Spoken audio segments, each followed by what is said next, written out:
হালের জনপ্রিয় video sharing app TikTok চীনের মালিকানাধীন এই অ্যাপটির বিশ্বজুড়ে রয়েছে কোটি কোটি গ্রাহক। যুক্তরাষ্ট্রেও 17 কোটির বেশি মানুষ টিকটক ব্যবহার করে। তবে তাদের জন্য দুঃসংবাদ দিয়েছে দেশটির সুপ্রিম কোর্ট।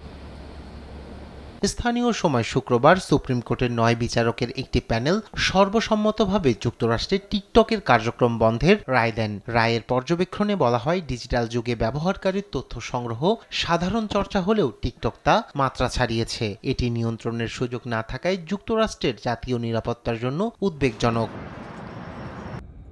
এর আগে চীনা কোম্পানি বাইট ড্যান্সের করা আপিল খারিজ করে দেয় সুপ্রিম কোর্ট। এর ফলে সুগম হবে টিকটকের ওপর নিষেধাজ্ঞা কার্যকরের পথ। 2024 সালের এপ্রিলে president Joe Biden protecting Americans from foreign adversary controlled application act নামে একটি আইনে সই করেছিলেন। ওই আইনে বলা হয়, চীনামূল কোম্পানি বাইড্যান্স 6 মাসের মধ্যে টিকটকের শেয়ার কোনো আমেরিকান কোম্পানির কাছে বিক্রি না করলে যুক্তরাষ্ট্রে অ্যাপটি নিষিদ্ধ হবে। তবে টিকটক নিষিদ্ধের বিষয়টি কিভাবে কার্যকর হবে তা নিয়ে উঠেছে নানা প্রশ্ন। অ্যাপটির সংযোগ বন্ধ করতে পারে কর্তৃপক্ষ। সেক্ষেত্রে নতুন ব্যবহারকারীরা টিকটক ডাউনলোড করতে পারবেন না, আর পুরনো ব্যবহারকারীদের অ্যাপটি কার্যকর থাকবে না।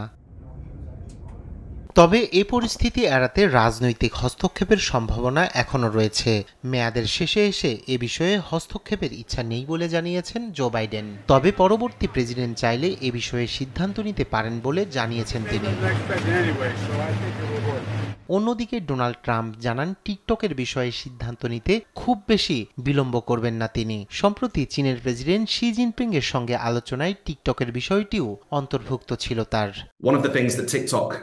বিশ্লেষকরা মনে করছেন, টিকটক নিষিদ্ধ হলেও এর ব্যবহারকারীদের স্বাধীনতার উপর উল্লেখযোগ্য প্রভাব পড়বে। পাশাপাশি স্পষ্ট হয়ে উঠবে নতুন প্রশাসনের নীতিগত অবস্থান। রায়হান কবির শুভ্র, নিউজ ডেস্ক, দেশ টিভি।